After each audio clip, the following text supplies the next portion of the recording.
This is Terry McDade, aka the Pirate Hunter, and this video is an in-box kit review of the AMT Ertle fiber optic lighting kit. I bought this kit a bunch of years ago for I think $1.50, something like that, at a yard sale or something. I never really decided to use it for anything, so I thought, well, we'll do a kit review on it. I just peeled the plastic off this. Like I've alluded to in my last video, I have some really nerve and muscle issues, so I don't have real good control on my hands trying to do some of this stuff. So I went through and opened it up and opened everything else up on it. Front of the box shows what the contents of the kit: fiber optic cable, power pack, the two plastic sprues that are in there, switches, the LEDs.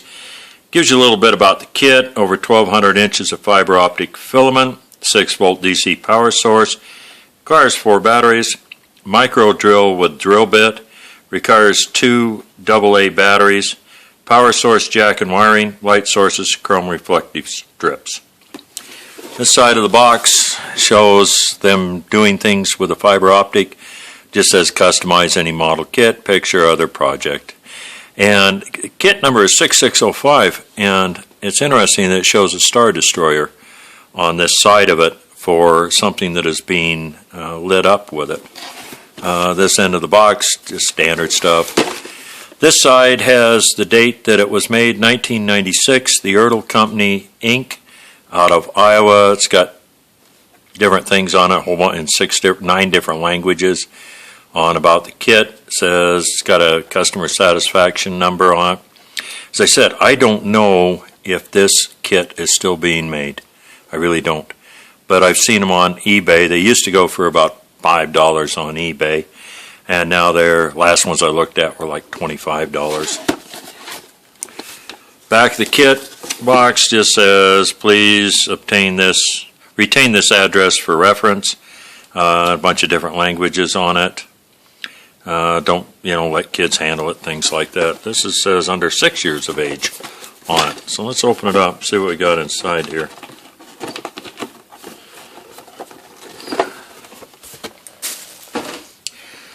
Got the directions for it, fiber optic cable, the drill bit,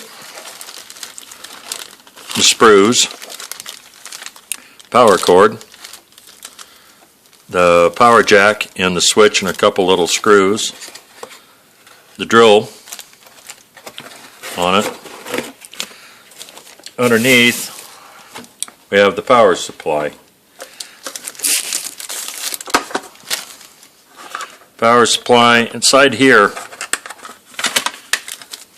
there is all our LED bulbs for it. There's 3 different size LED bulbs in here in this kit.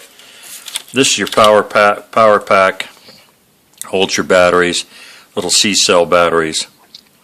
I imagine there's enough new technology in the last 20 years that you could probably find a smaller battery type system. You wouldn't need something this big to use to light it up. It's what, 1.5 volts is all times 4, so that's only 6 volts. Find something else to power it up with. Cord's pretty good length on the cord on it. So with this typical plug-in connector.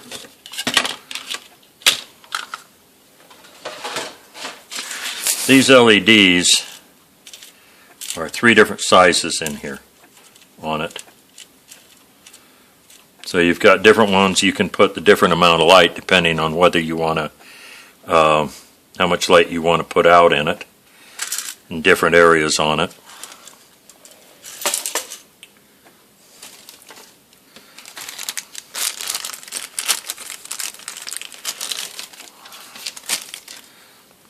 This is another power lead. This gives you plenty of distance to run a light switch, run the power switch to about anywhere you want. It's pretty long in length. Simple little 2-wire on it. This is a little DC system, so you don't really have to worry about polarity. But it's pretty good length for it. Gives you a lot of length, some place to run it, so you don't have to have it right on top of everything. This is the reflective strip that comes in it. This is so you can illuminate a large area.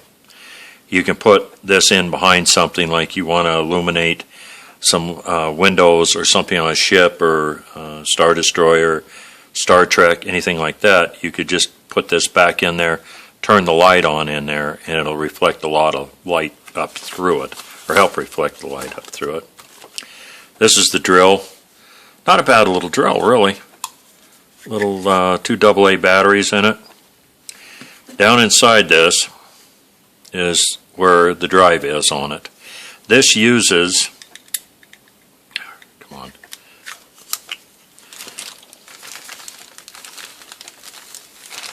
this uses this little drill bit. I don't know if you can see on this because like I said, I use a tab too. That is your drill bit for drilling holes for your fiber optics. I don't know if you can see how small that is or not on it, if it'll focus on it. But it's a real small little drill bit. This takes, it's got a hole in the end of it, that plugs into down here. So that's what holds it in place while you drill holes with it. Now if you wanted to, you could take and use some pieces of sprue even, cut them off, drill some holes down in it that are that size, and make you a whole set, glue you some different little drill bits in it.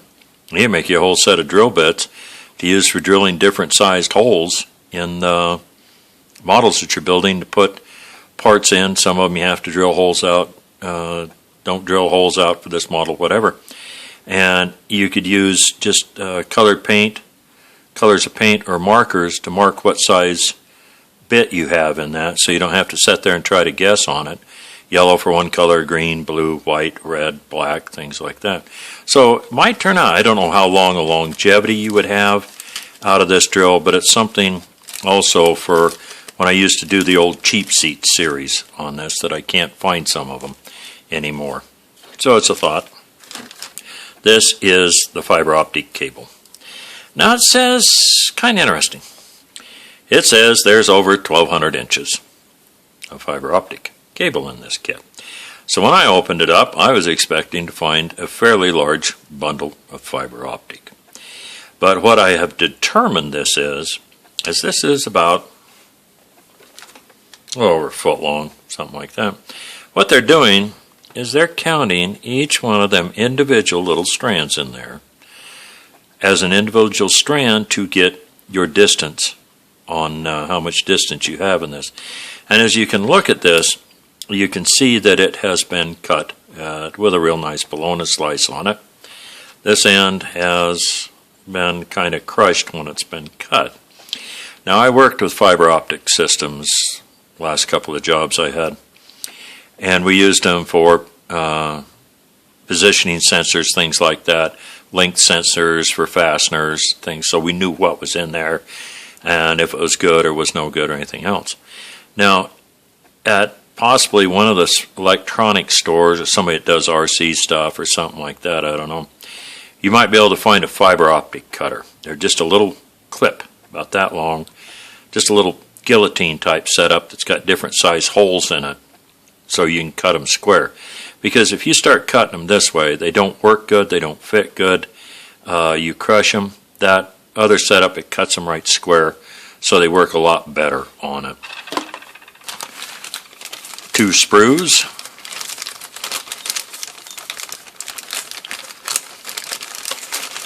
Gray plastic.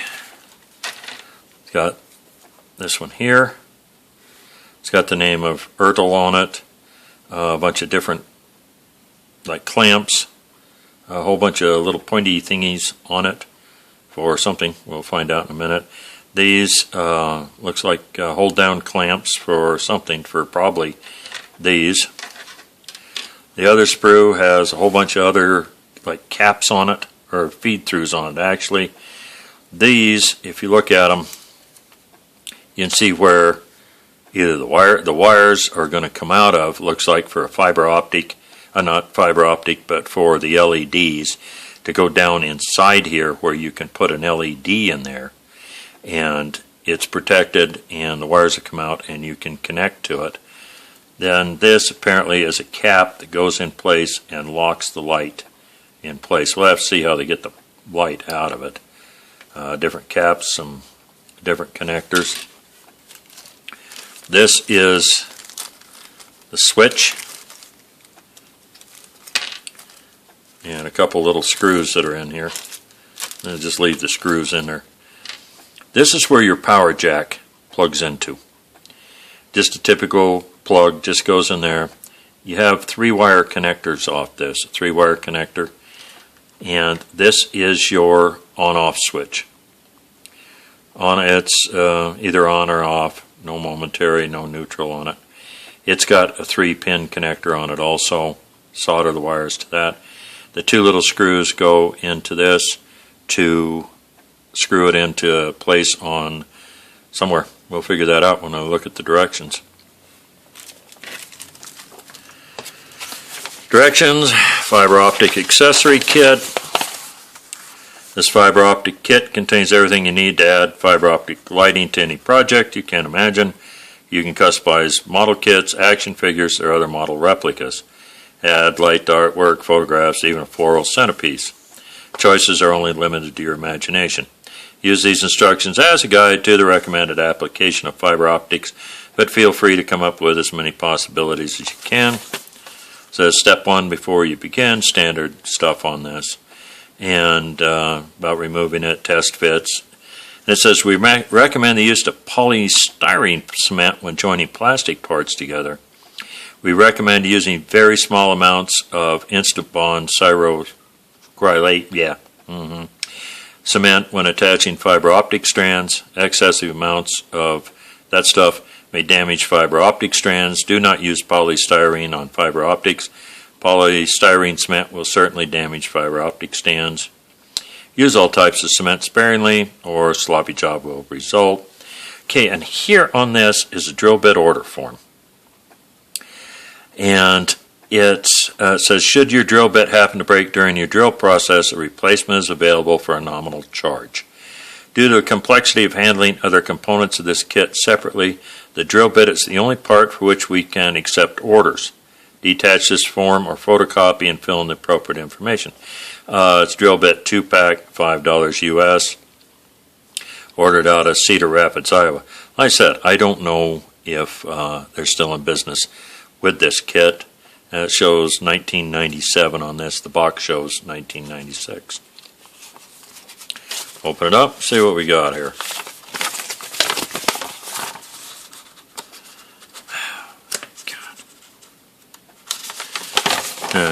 Shows establish the plan of your project, and here's your supplied parts identification. Shows there's small, medium, and large light bulbs, 5 volt, 6 volt, and 5 volt. Fiber optic cable, twin lead wire, motorized drill body, drill bit, power pack, top, bottom, battery pack with power jack, 2 Phillip head screws, main power jack, slide switch, self-adhesive reflective paper. It says you will find these parts on 2 plastic trees provided: collar, light cup, cap, wedgies, panel, plastic staple, tube, channel, and a rib. Shows you how to assemble the drill. Power pack assembly on this. So you need to drill two 3/32 2mm holes, same distance apart. Holes in the slide switch. Use a hobby knife to cut a 5/16 532 8x4 square hole directly between the 2 drilled holes. Power pack case top, do not cement. Shows the batteries going in. Power cord, power plug. Note number 1 says cut through one of the leads of the power cord 1.5 inches from the battery pack.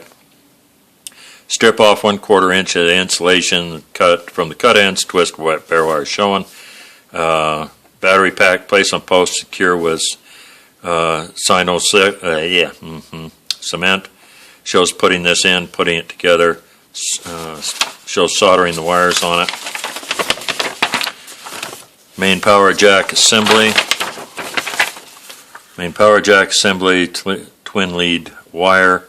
Shows how to strip it, how long to strip it, where to solder it to on it. It says drilling holes. Excuse me. To prevent light bleed through with thin or lightly colored materials, May wish to paint the inside of the workpiece flat black, designed to adhere to the type of material you're using. Use the supply drill to drill as many or as few holes in the object you intend to install with fiber optics. Caution when using a power drill of any kind. Always wear safety glasses to keep the drill in a straight, even line. Never force the drill. Bit may jam or break. Maximum drilling speed, fast batteries. Drills various standard stuff on this on how to drill. Then it gives you on preparing fiber optic strands. It says determine the length of fibers you will need for an area of your project. Cut that amount from the cable. Shows you to slice the outer cover of the cable. Start 2 inches back. Shows you how to take it all apart, what to do on this, how to secure them together. And again, it is showing, it says hold the fiber optic cable in one hand and use a pair of tweezers to pull out the individual fibers as needed. And it says on this again, it says use the wire cutters to trim the bundle flat, about 1/4 inch beyond the tape. It's very tough to do that because cutters are designed to work by a pinching type motion, where if you can find one of those little fiber optic cutters, you're a lot better off, or come up with some way to cut it a lot smoother and straighter. It says adding fibers and light. Carefully thread the fiber optic through the drilled hole. Allow a minimum of 1/8 inch fiber to extend beyond the front of the outer surface. Shows you how to go through and all this. Shows you how to do it with multiple fiber bundles, same area. Bundle them together with a piece of cellophane tape. These combined bundles can now share a common light source. Then here's where you assemble all this. The collar, cement around light cup and into tubes. Your little wedges, the wedges are them.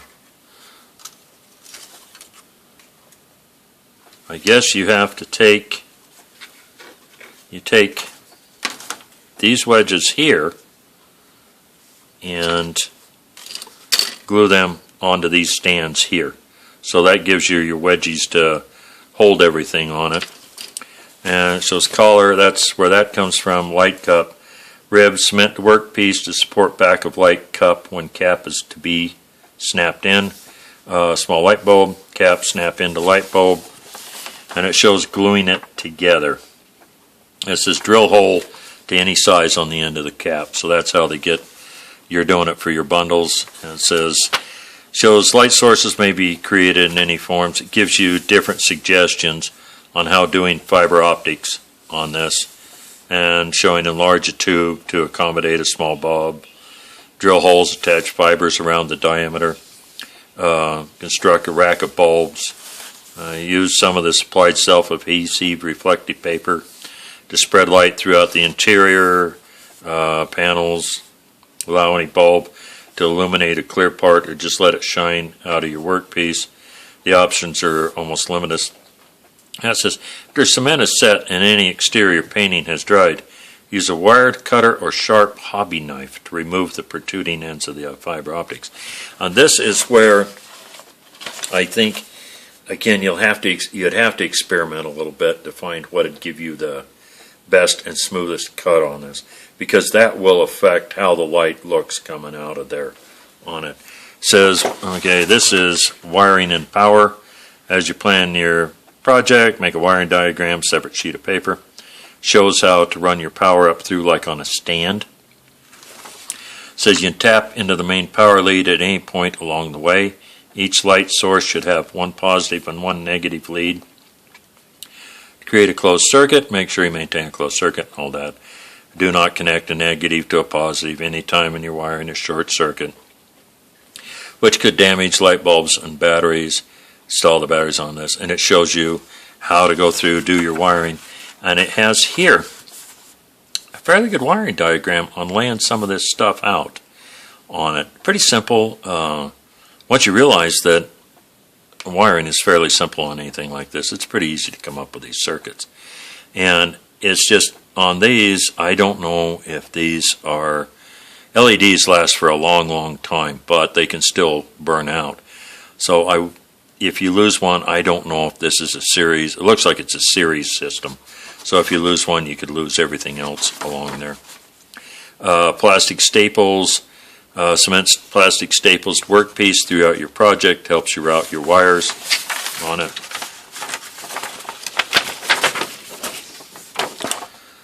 It says customer satisfaction is priority at Ertle. Should you have any questions or comments about this product, call us toll free inside the USA and Canada. This is, as I said, this kit I got several years ago for like $1.50 at a yard sale or something.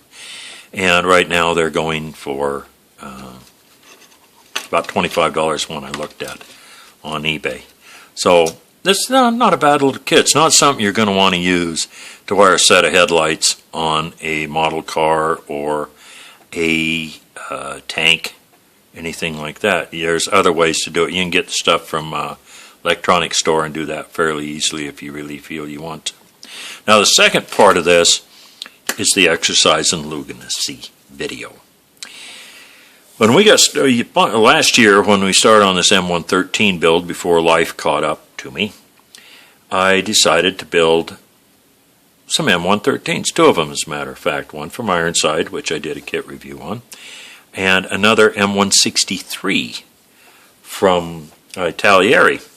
Well, things happened. I couldn't get going on this. I couldn't get my other projects. As I said, life happened. Well, I decided to do some sci-fi builds, and the kit review I did on the Gatling guns ties into this. Well, I had a guy give me an M163 Italieri kit. So I thought, okay, I'll use this for working on this. Well, when I got it, it was partially completed. Some of the running gear had been put on it, some hadn't, had been painted, things like that. Nothing really else put on it, just a coat of paint and running gear. So I decided I'll use this thing. Well, we're modifying it, and we're making it a little bit wider than the standard M113.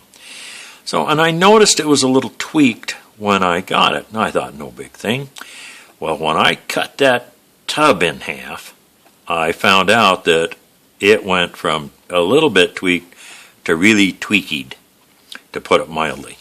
So this is what most people, and I will admit, if I had any common smarts and common sense, I would have thrown this thing in the tip or the dustbin or the garbage, whatever you want to call it. We're about a ½ inch wide.